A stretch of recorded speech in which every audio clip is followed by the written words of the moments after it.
Hello everyone, इस question में क्या गिवन दे रखा है। A pulley fix to the ceiling of an elevator car carries a thread whose ends are attached to the loads of mass 3m and m. The car stands going up with an acceleration g by 5, assuming that the masses of the pulley and the thread as well as friction to be negligible. तो यहाँ पे mass of pulley negligible करने के लिए बोला गया है, thread का मास नेग्लिजिबल बोला गया है और फ्रिक्शन नेग्लिजिबल बोला गया है। Find the force exerted by the pulley on the ceiling of car. तो यहाँ पे जो फोर्स, इस पॉइंट पे फोर्स निकालने के लिए बोला गया है। यहाँ पे एक फोर्स है ना, और एक यहाँ पे फोर्स सीलिंग के ऊपर क्या लगेगा वो हम बात करेंगे अभी। तो पहले तो मैं एक डायग्राम बना लेता हूँ। देखिए, ये हमारे पास मान लेते हैं ये एलिवेटर मैंने मान लिया, ठीक है। इसको थोड़ा सा बड़ा बना लेते हैं। चलिए एक मिनट।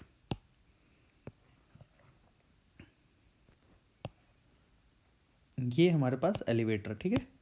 और ये एलिवेटर कुछ इस तरीके से स्ट्रिंग के थ्रू कनेक्टेड है, ठीक है। और ये एलिवेटर, ये हमारे पास पुली, ये एलिवेटर, और यहाँ पे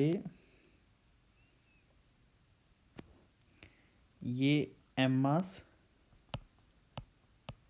और यहाँ पे भी 3m मास,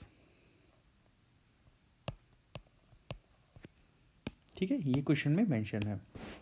ये पूरा सिस्टम ऊपर की ओर a naught is equal to g by 5 acceleration से ऊपर की ओर जा रहा है। ये क्वेश्चन में मेंशन है, ठीक है। अब आप लोगों से क्वेश्चन में पूछा क्या गया है कि ये जो थ्रेड है, ये वाली थ्रेड, इसके थ्रू सीलिंग के ऊपर कितना फोर्स लगेगा, सीलिंग ऑफ एन एलिवेटर। तो अगर आप लोग थोड़ा सा ध्यान से देखें कि मैंने ऑब्जर्वर को यहाँ बना लिया, यहाँ पे इस लिफ्ट के अंदर बैठा दिया है, ठीक है। और ये ऑब्जर्वर जो है इस लिफ्ट वाले फ्रेम में बैठ के इस पूरे सिस्टम को देख रहा है। तो अगर आप लोग को ये पता होगा कि अगर ये ऑब्जर्वर लिफ्ट के अंदर बैठा हुआ है तो और लिफ्ट ऊपर की ओर जा रही है, तो ये ऑब्जर्वर भी ऊपर की ओर एक्सेलरेट करेगा। और जब ऑब्जर्वर नॉन इनर्शियल फ्रेम में या एक्सेलरेटेड फ्रेम में बैठा होगा तो उस कंडीशन में हम लोग स्यूडो फोर्स का कॉन्सेप्ट लगाते हैं। तो हम लोग यहाँ पे स्यूडो फोर्स का कॉन्सेप्ट लगाएंगे।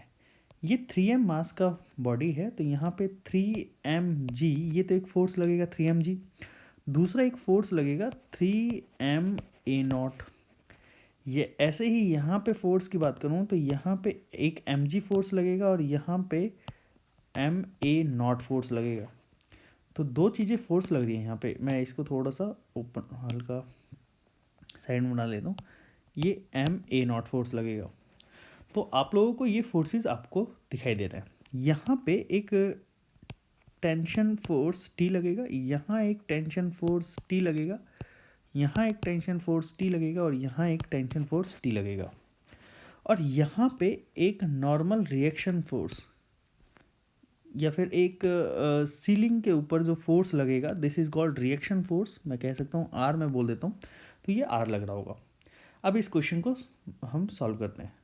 देखिए, क्योंकि ये वाला मास ज़्यादा हैवियर है तो ये वाला सिस्टम नीचे जाएगा, ये वाला ऊपर जाएगा। तो इसके लिए मैं ऊपर की ओर एक्सेलरेट करा देता हूँ इसको, ए एक्सेलरेशन से, ये ए एक्सेलरेशन से नीचे।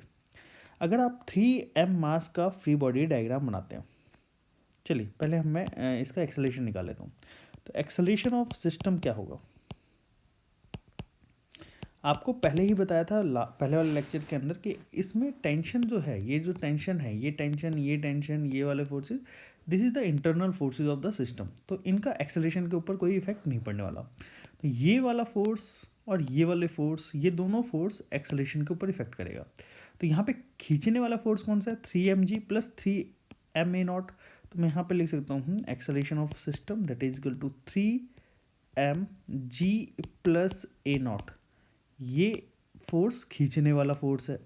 और अपोज करने वाला फोर्स कौन सा है, mg plus ma0, that is minus mg plus a0।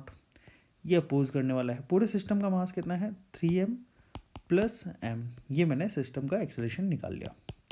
तो अगर आप लोग थोड़ा सा ध्यान से देखें तो ये 3mg और ये माइनस mg प्लस a0, यहाँ पे देखिए ये मैंने लिखा है, ये 3mg plus a0 minus mg plus a0, ठीक है।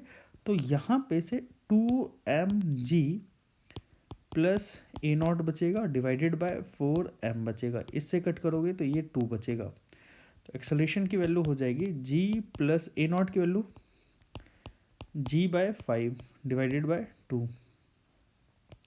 तो एक्सेलरेशन हो जाएगा यहाँ पे 5g और plus 6g/10, this is the acceleration. और अगर आप लोग ध्यान से देखें तो ये एक्सेलरेशन की वैल्यू हो जाएगी 6 मीटर पर सेकंड, क्योंकि g से ये g कट जाएगा, है ना, ये 10 से g कट जाएगा। तो मैंने यहाँ पे एक्सेलरेशन की वैल्यू लिख दी 6 मीटर पर सेकंड स्क्वायर। आई होप आप लोगों को ये पॉइंट समझ में आ गया होगा।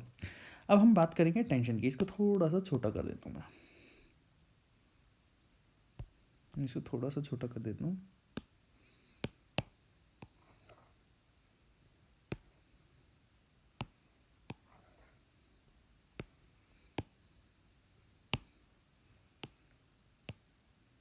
ये हमने बात कर ली, ये हमने बात कर ली एक्सेलरेशन की,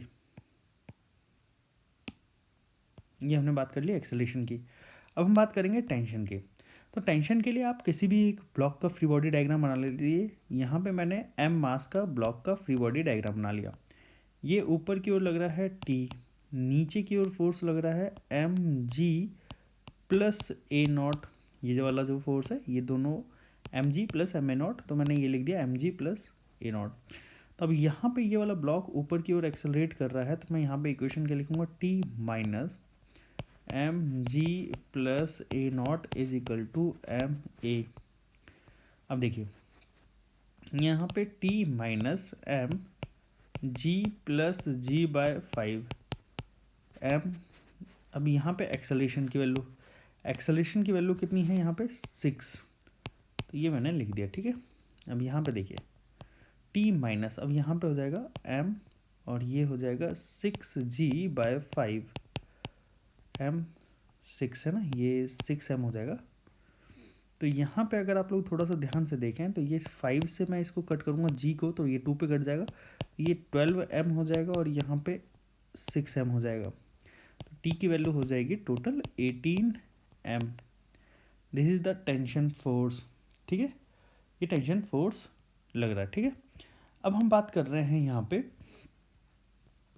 अब हम बात कर रहे हैं यहाँ पे नॉर्मल रिएक्शन फोर्स, ये नहीं नॉर्मल रिएक्शन नहीं, ये reaction force on the ceiling. तो force exerted on the ceiling, force on ceiling, तो इसके ऊपर फोर्स कितना लगेगा, फोर्स जो लगेगा वो लगेगा 2t के बराबर। कैसे 2t के बराबर, देखिए देखिए यहाँ पे t और यहाँ पे t, तो यहाँ पे 2t लगेगा। तो r की वैल्यू या फिर मैं f की वैल्यू मैं बोल सकता हूँ, चलिए यहाँ पे मैं r लिख देता हूँ क्योंकि r से रिप्रेजेंट कर रखा है। तो r इक्वल टू 2t हो जाएगा और ये 2 into 18m that is equal to हो जाएगा 36m। आई होप आप लोगों को ये क्वेश्चन समझ में आया होगा। ऐसे ही लेक्चर्स को देखने के लिए हमारे चैनल को ज़रूर सब्सक्राइब करिएगा और बेल आइकन को प्रेस करना मत भूलिएगा, ठीक है। और